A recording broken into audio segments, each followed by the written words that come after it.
All Hit Radio.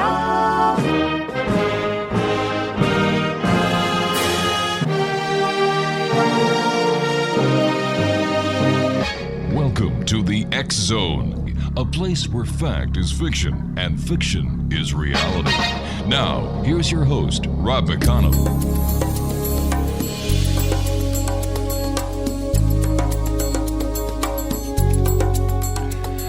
And welcome back, everyone. This is the X Zone. I am Rob McConnell. We're coming to you from our broadcast center in Hamilton, Ontario, Canada. Worldwide toll-free, 800-610-7035.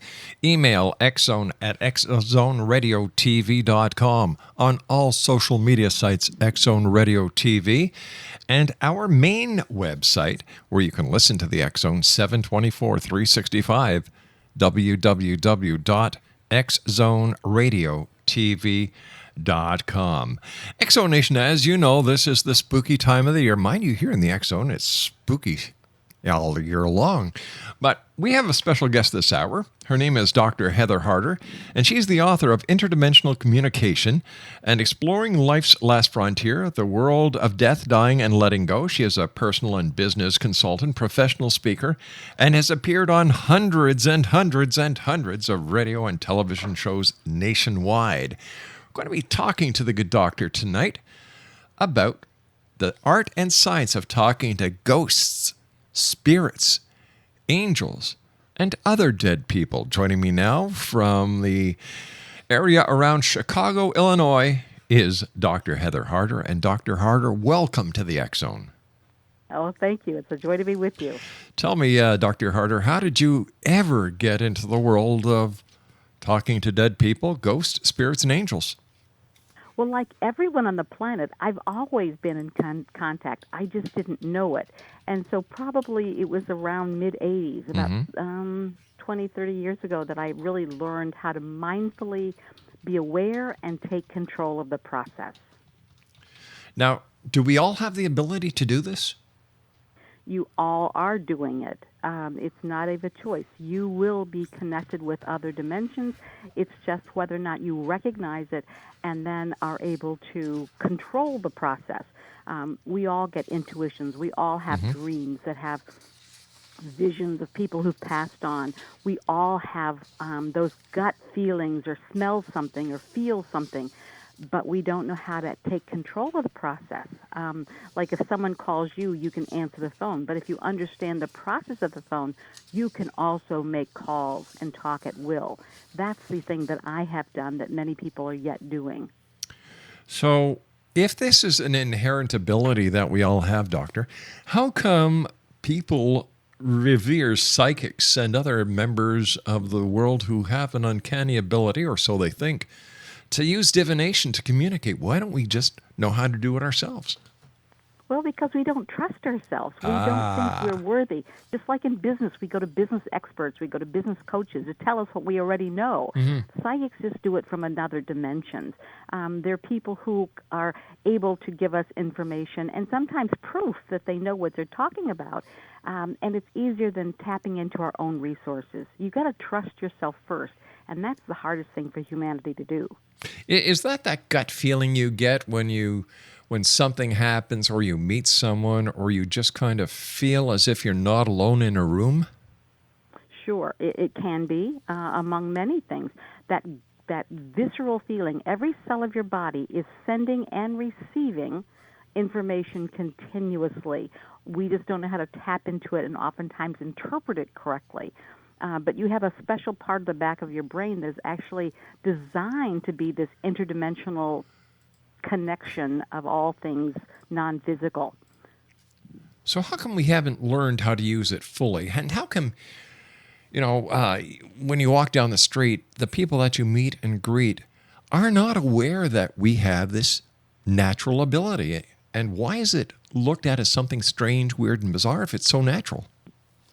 why do we spend Halloween talking about dead people? 2 points. We have just turned it into this woo-woo topic, Uh-huh. and rather than looking at the natural part of it, I have a chapter in my book, Interdimensional Communication, that talks about woo-woo in the White House. And it's all the presidents who have talked about, acknowledged, or used spirituality and spiritual contact in the White House. But yet we still poo-poo it as something that's, just, imaginary.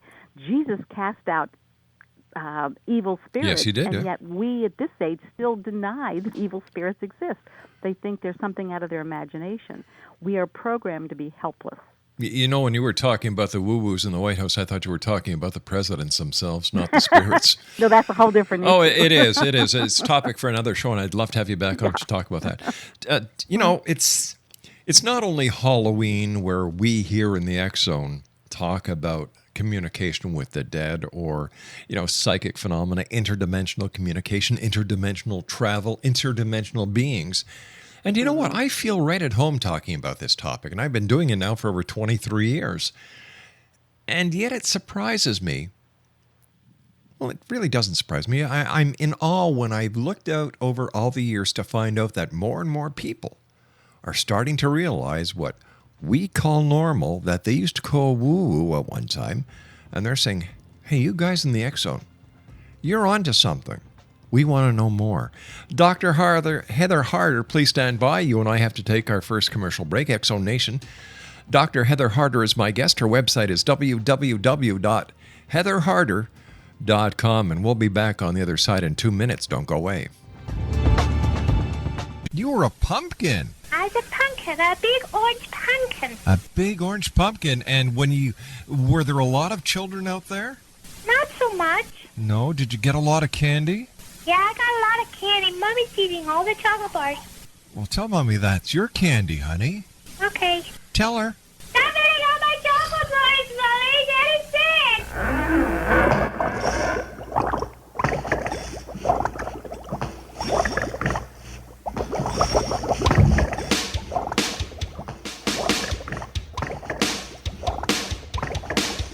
I was working in the lab late one night when my eyes beheld an eerie sight. For my monster from his slab began to rise, and suddenly... Welcome back, everyone. Dr. Heather Harder is my guest this hour, where she is the author of Interdimensional Communication, the art and science of talking to ghosts, spirits, angels, and other dead people. Her website is www.heatherharder.com. And, Dr. Harder, I am a firm believer that Halloween is a holiday that was created by dentists. Just in order, because, dentists are, I've got a friend who's a dentist, and I said, what's your busiest time of the year? And he looked at me with a big grin on his face. He said, about 3.5 weeks after Halloween. Oh, how funny. Okay, so let's talk about the dead. Now, you've got a PhD. You've got real credentials. How do your fellow PhD doctors and the people that, are in the higher school of education, how do they feel about what you do? And Well, I can say that they're often horrified. And I teach at a faith-based university. And so that religious build and spirit communication often are at odds with each other, although a few years back the Pope did say that not only is it possible, but highly likely that people are talking to dead people. So he has been blessed by the previous Pope. My mother was horrified that I would talk about talking to dead people. It was certainly something she wanted to keep in the closet. I think she would have preferred that I be anything but spiritually connected. And still, we have more spiritual people in the closet than we do gays. So it's something that we're only learning to, bring into the polite conversation and accept it as part of our reality. So how do you define a dead person, or dead people? It seems that you lump angels, spirits, ghosts into one category of dead people. Mm-hmm. Well, medical science says that you're alive if you've got a heartbeat, a brain wave, if you have a breath. It has very clear definitions for what live means. Well, if you take those away, then dead people are all those others who don't have a breath, who don't have a pulse, who don't have a heartbeat, who don't have a brainwave, and they fall into all different categories after that. Those that are the most spiritually exalted are the angels. They're working on God's team. They're helping us become better. They can manifest in many, many ways in our lives.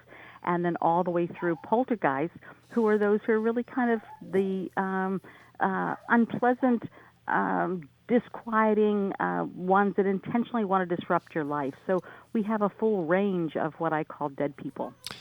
You know, over the years, you've seen an increase in the media coverage and television programming when it comes to the paranormal. It started with the X-Files, and then you had the mystery shows, and then, it goes from one to the other, the ghost hunting shows. And, right. And I see dead people. Yeah. So why do you think in the last, I'd say 15, 20 years, all the attention that the paranormal has been getting?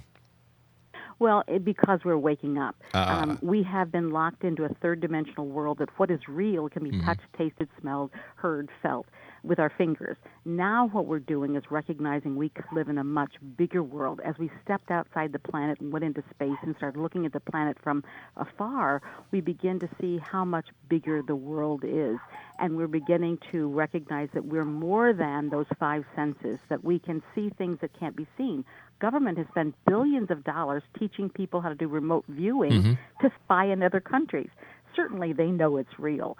And so we're just beginning to awaken that we are much more than what our physical bodies and what the world has conditioned us to believe. Why would someone, in your opinion, want to talk to dead people or someone who's dead? Oh, my gosh. Think of all the dead people out there. I've spent a lot of money for coaching. I can get better coaching from better qualified people from my dead friends. I get advice on every aspect of my life, from business to my writing. I get all kinds of support. When I was involved with politics, I had a conversation with Abraham Lincoln. Wow. You can't get a higher authority than Abraham Lincoln when you come to politics. And one of the things he told me is those who claimed to be his friend plotted his demise. That was his words. And so I've talked about Social Security with FDR. Now, just because they're dead doesn't mean they're sitting around doing nothing, waiting to have someone talk to them. It's very hard to talk to better-known dead people. But if you have a reason that supports their life purpose, they will come through in lots of very interesting ways. I can't tell you how many incredibly precious conversations that I've had that I could have had I not been connected to spirit world. Tell me, how do you communicate with them?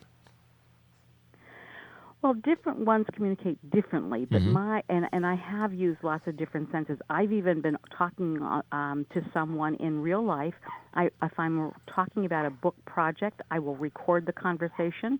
When I played this recording back, there was 75 feet of first one voice, then two, then three voices recorded on top of our conversation, and that voice did not erase what was underneath it. It was spirit talking on top of our conversation, which I could only hear when I played it back.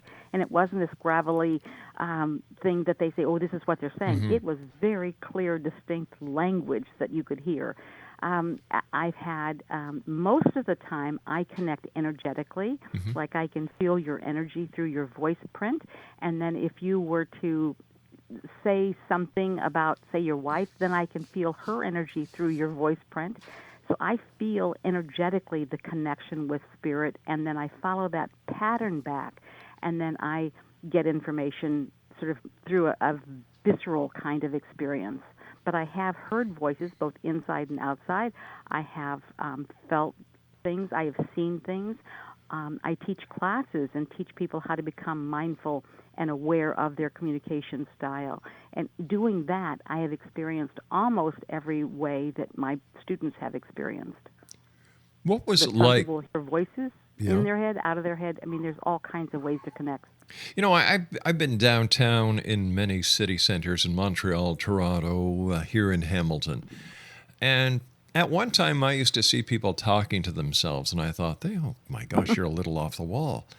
But after doing this show for 23 years, I look at them totally differently now. Now, I know there are some people out there, God bless them, who have challenges.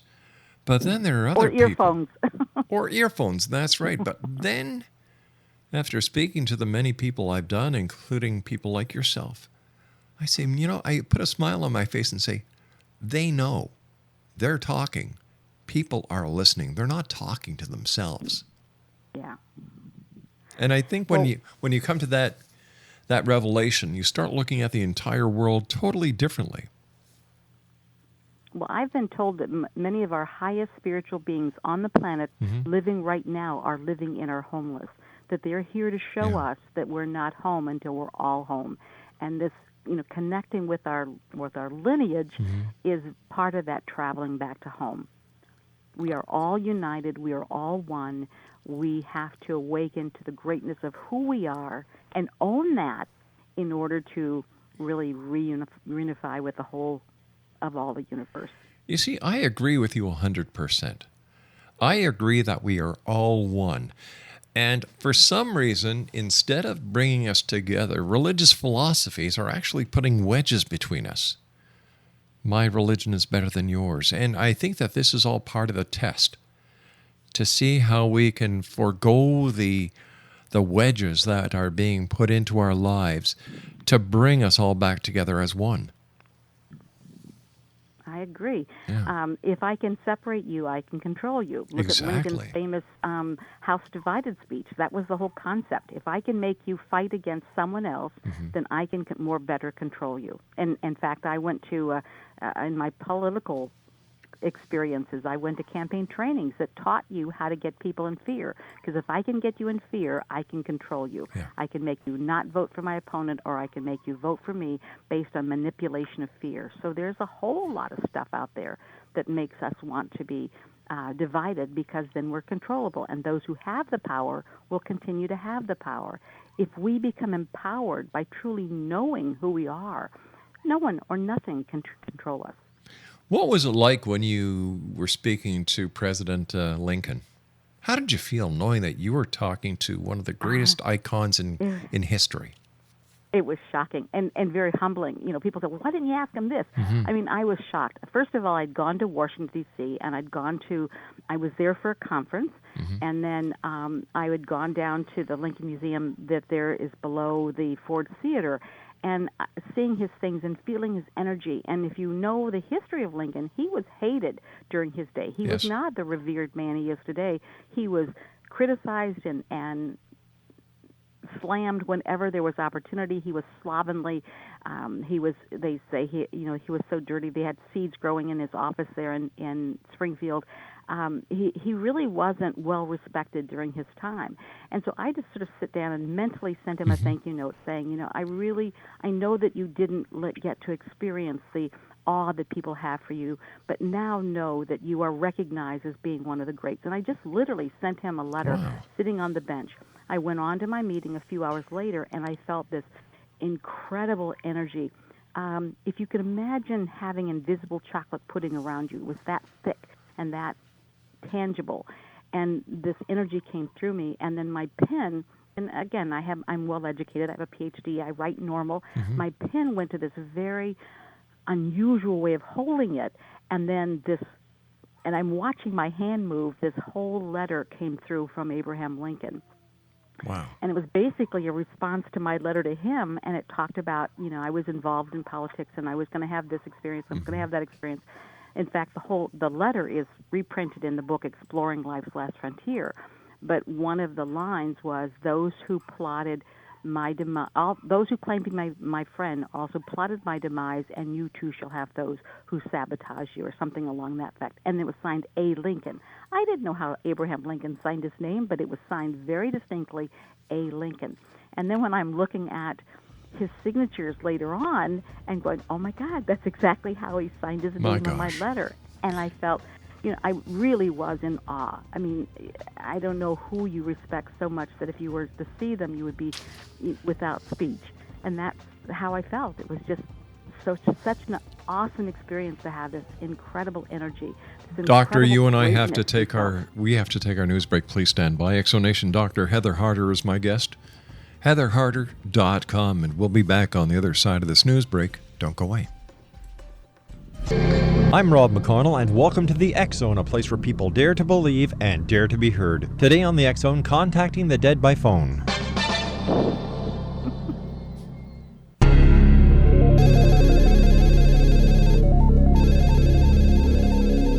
Can you contact the dead by phone? Thomas Edison kept his machine secret until they were patented, so little is known about what he may have planned but never completed. However, in 1941, a blueprint was found in New York for a telephone to contact the dead, and this was allegedly to have been Edison's plan. It may have well been a fraud. However, in any case, a model was made from the design, but unfortunately, it didn't work. Contacting the dead, fact or fiction, the quest continues in the X Zone.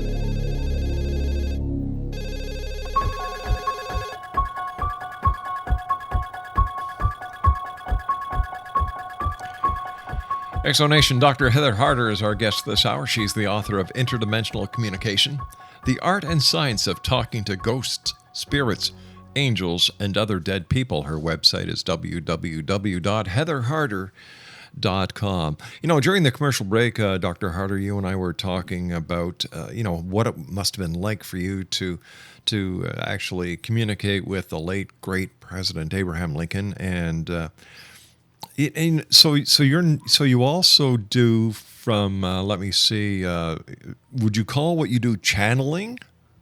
No. When you channel, you're bringing information through you to someone else. Mm-hmm. That's a different process. I just speak directly to those who are in other dimensions. Wow.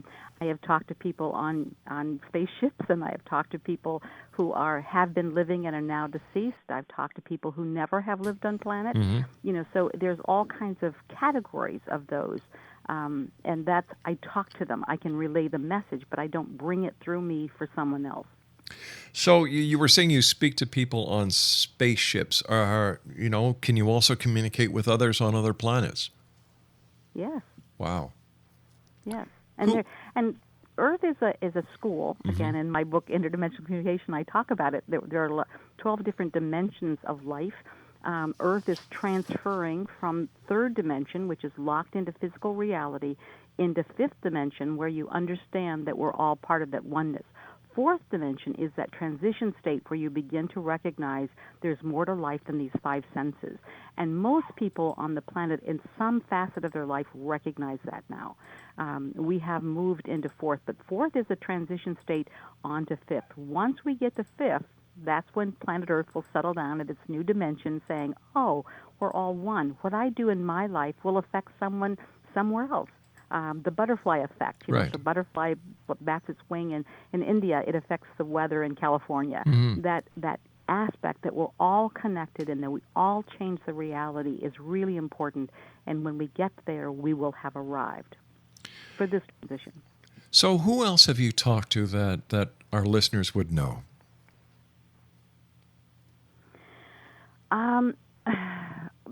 I don't get names for a lot of people because Okay. I have been told that I need to learn to trust the unnamed force because my job is to teach other people to awaken. So if I'm always talking to Aunt Bertha, I'd be teaching people how to connect to Aunt Bertha or Saint Germain or somebody. I understand. And so for me, I don't get a name, I just get energy fields. But I get a lot of demonstrations. I've done workshops for all priests and nuns. I've done workshops for all ascetic Jews in New York. I've done workshops for doctors and nurses. And in fact, in one of those workshops, there was the head of nursing for this one hospital she was a very large lady. I'd say well over 300 pounds. And so I'm using her to demonstrate how you can see when spirit comes in. You can see certain things in your body, and I teach people how to recognize what it looks like and how it feels. And all of a sudden, her body, and this is a very big body, starts bouncing about 6 to 9 inches off her chair. So she's literally being raised and lowered very quickly, and she's sobbing like crazy. And so I sort of move in to feel the energy to make sure she's okay, and the energy feels great. And she goes, "It feels so good." Oh my gosh. And I'd never had that kind of extreme demonstration before, but I was later told that there were people in the audience who didn't believe it was real. They needed a demonstration. And so I've had lots of experiences like that where people go, "Holy cow, how did that happen?" Because it's so extreme. So tell me, Doctor, that was a fun one. when you're communicating with the other side, talking to President Lincoln, you obviously can talk to people who have passed in the past, but can you also talk to those or communicate with those who have passed in the future? Well, again, I've never tried, but if it's possible, I'm sure I can, because it's all part of the same energetic mix. Exactly, yeah. So I'm sure it's very possible. We have an individual soul print, but our soul has many aspects. So even the Robin that's sitting there with you as you has many other aspects around the planet. So we can connect with different parts of ourselves. We can connect with other time frames, forward and backwards. And so the skill is being able to have faith and trust and open the door safely. People get themselves into a lot of trouble if they don't understand the sort of the protocol of the dead people world, and they just play with it, and then they are surprised that they get these attachments or these very unpleasant energies that are in fact infecting their lives. That you really have to know how to have sort of your safety shield up, so that I call it lovingly my cosmic condom. You never leave home without it. So that you Cosmic don't get yourself condom. in trouble. When people play with the Ouija board, it was a stellar doorway, very powerful, but it was sold as a toy. So people played with it as a toy, and then they got these spirits in, and they didn't know how to get rid of them. So understanding that there is a procedure, there are safety factors that you must consider when you're going to play in someone else's world, and that's really what you're doing. How does what you do and what so many others do by communicating with the dead, I should say, how does this fit in with different religious philosophies? If you're talking to dead people, do some people believe you're entertaining the devil? Oh, yeah. But there are people who think if you sing, you're entertaining the devil. And That's if you dance, true. you entertain the devil. So, what other people believe is not my concern. As a university professor in a very traditional university, when I wrote my first book, which is Many Were Called, Few Were Chosen, The Story of Mother Earth and the Earth-Based Volunteers, when I wrote that book, it was such a shock to me. And I sat down and literally, for 8 days at the computer, wrote out the story of what's going on at the planet now, why we're here, what role we all play in it. And it was shocking even to me. So I had a priest read it. I had a rabbi read it. I had a traditional minister in a very conventional religion read it to say, all right, what do you think? And all of them said, it doesn't in any way conflict with our religious beliefs. It just goes beyond it. And one of the words that I had in there was adne. And he said, why'd you say that? And I said, I don't know. It felt like the word to say. And he goes, well, in the Jewish faith, that word is another word for God. It's a Sanskrit word for God. Well, I didn't know that, but that was the word that I knew had to be there. And so literally, what I'm saying, I've never had anybody disagree with, but it still challenges the conventionality of being a limited human, because after all, we're only human. So when I get those people, I just lovingly say, well, why don't we pray together? And we pray to know truth. And then if I'm wrong, I'll get truth. And if you're wrong, you'll get truth. And I'm open for that. And so that usually satisfies any of the naysayers. How many different people on the other side have you communicated with over the years? Oh, God. I wouldn't even. Hundreds, thousands? To count that, yeah. I can, because oftentimes I do radio shows where people call in, and I connect with people that they know, and so I may go through 20 or 30 in one radio show. So I couldn't even begin to number it. And because I'm dealing with energies, not names, I also can't tick off a list that says, okay, this is one person. Right. But it's extensive. I had And one of the things that I know to be truth is that you can't even be murdered without soul agreement, that at some level you've agreed to play that role. Wow. And so I've talked to a lot of people who were murdered who told sort of the rest of their story of their murder or their death in an accident and that kind of thing. So it's extensive. Does that also apply to those brave men and women who go into different conflicts around the world as part of our military system, that they have agreed that they are going to die in a military conflict? They've agreed to the experience. Wow. And so if that's military conflict, that's fine. A friend of mine who is an incredibly amazing man who fought in the Vietnam War, and he was one of the most decorated men in Vietnam. He was a pilot. He was just incredible. And he was writing a book called Angels in Vietnam, but to my knowledge, he's never finished it. But what he said is that he would get in his helicopter as a pilot to go out and do a rescue, and there would be somebody there who's talking about the issues of, war and why we fight war and what's going on. And his stories were amazing, where he was literally shot through and had the seat behind him have bullet wounds in it, but his body was completely clear, and just on and on and on. What I was told about Vietnam, I haven't been told about the more recent wars, is that Vietnam was fought in our living room to show how ugly war was. That as long as we take and make it something beautiful and regal and proud to serve in, that we're going to continue to fight and have these conflicts. That there is a better way, a higher way, but as long as we worship war, we're not going to look for them. And so when we had Vietnam in our living rooms, and it was broadcast daily, live from the battlefront, what we decided to do, or the leaders of our country decided to do, is just change channels. They just said no more broadcasting from the field. So now we see a sanitized war. We don't see the ugliness of it as much. Going back to 2000, you were running as a presidential candidate, if I'm not mistaken. And one of the part of the platform that you were running on was the getting the truth out about UFOs. Yes. Has your viewpoint changed over the years? Oh, heavens, no. And again, we have such craziness going on in Washington where they say, first of all, they say, oh, UFOs don't exist. But then we have laws on the book that say if you talk to a UFO or an alien presence, you can be put in quarantine forever.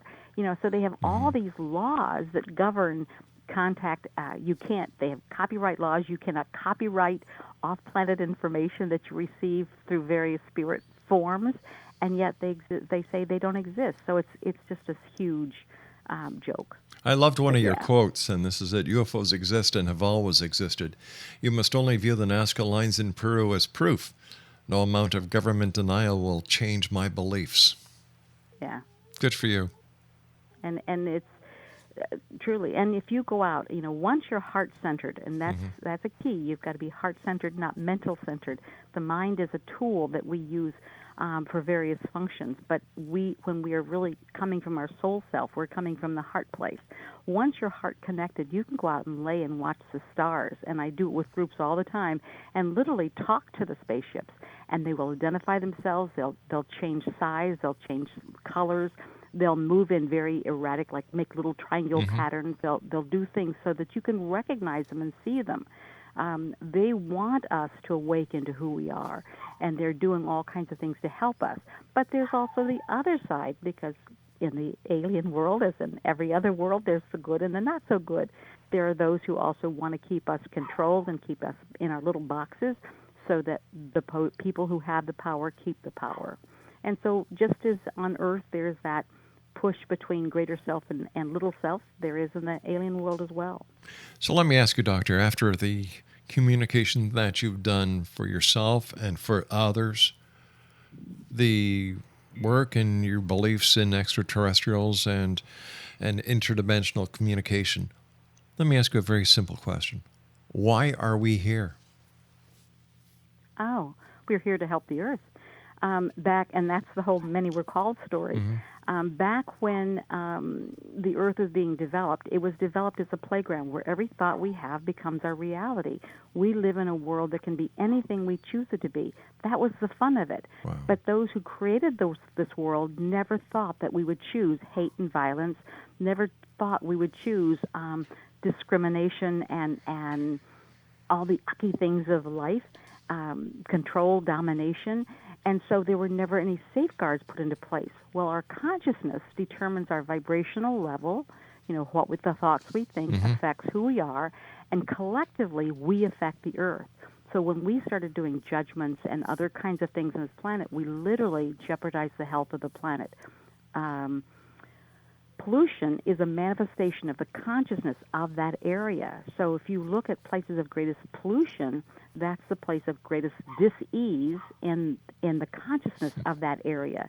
And so if it went unchecked, the planet would be destroyed. We're moving closer to that all the time.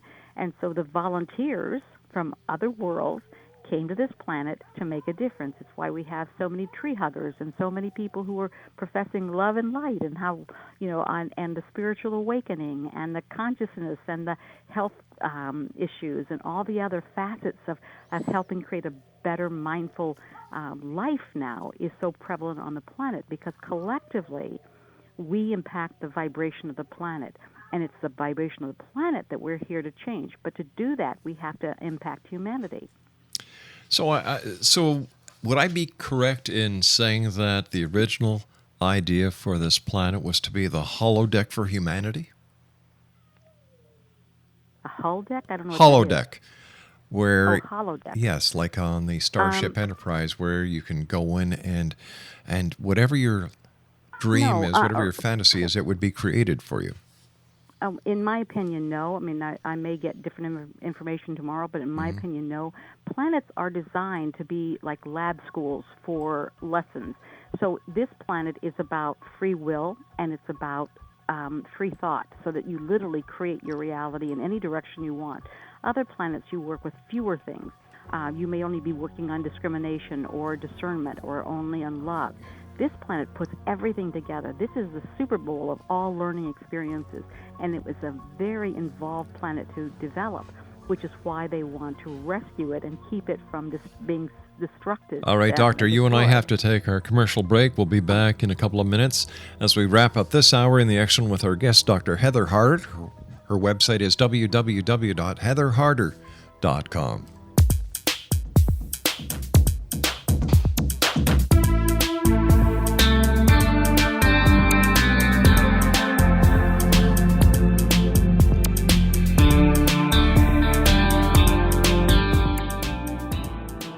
Exonation, welcome back, everyone. Before we get back to our guest, Dr. Heather Harder, as you know, all talk show hosts have received information from the FBI about the people in ISIS who are targeting in Canada and the United States talk show hosts. Well, I've got a message for ISIS. You ain't going to stop us. We're going to keep on talking. We're going to keep on pointing out your weak points. We're going to be a radio station that is going to get the message across, and we're going to help the authorities bring you down. It's that plain, it's that simple. X-Zone Nation, Dr. Heather Harder is our guest, www.heatherharder.com. She's got a great new book out, and not only is it Halloween, but Christmas is around the corner, and this would make a great gift. It's entitled Interdimensional Communication, the Art and Science of Talking to Ghosts, Spirits, Angels, and Other Dead People. First of all, Heather, it's great having you on the show. I love what you're doing. I love the way that you're getting your message across. So where can our listeners go and buy a copy of your book? Well, at heatherharder.com, you can hit the resource tab, and it will have all my books available for sale. How many books have you written, Doctor? There are 4 published at the moment. Wow. Where do you find the time between, you're a professor, you're an author, you're a speaker, you're a media personality. Where do you find the time? Well, you just do what you love, and there's always time. So I guess you're right. I don't have a regular schedule. I just do it whenever I get a chance. And all my books deal with a bigger and better life in some form or fashion. That's fantastic. What is the final message you would like to leave with the X Zone Nation tonight, Doctor? Oh, just to awaken to, first of all, to say your prayers to know truth, because truth is out there. And the Right. truth is that all of us are much bigger, much more powerful, much more knowing than what we've been led to believe, and that each of us have the power to change the world. And if we can accept that as truth, when Jesus said, these things I do, you can do these and greater still, he was talking to us. We are capable of more than what Jesus did if we are willing to be open to the truth. You see, I like Then we that met. because I've always believed that the key to our existence is in the very first part of Genesis, where it's written, and God said, let us create man in our image and our likeness. Therefore, in my opinion, if we're created by God in his likeness and his image, then we ourselves are God's. And we hold the power, and we hold the key to all the secrets in our hands. Absolutely. And I feel that image is the base word of imagination, that we're created in God's imagination, and we create in our imagination. And that when we co-create, we're coming from that place of goodness within us, and we can create the world that we want. We can create the political leaders that we want and not the ones that we vote for. I mean, we have all the power in just changing our thoughts to change our reality. Heather, it's been great talking to you. I wish you continued success, and I look forward to the next time you and I talk here in the X Zone. What's our next talk going to be about? Whatever you choose. Thank you. Take care of yourself. Put in a request and I can get all kinds of information. Super. I want to thank you once again, Heather. Congratulations on your new book, Interdimensional Communication, The Art and Science of Talking to Ghosts, Spirits, Angels, and Other Dead People. Until the next time we meet, be safe. Thank you. X Zone Nation, that's Dr. Heather Harder. Her website is www.heatherharder.com. I'll be back on the other side of this commercial break with the news as we continue here in the X Zone from our broadcast center in Hamilton, Ontario, Canada. If you'd like to send me an email, the email address is xzone@xzoneradiotv.com, on all social media sites, X Zone Radio TV. And you can listen to the X Zone 724-365 at www.xzoneradiotv.com. Once again, Dr. Heather Harder's website is heatherharder.com. We'll be back on the other side of this news break. Don't go away.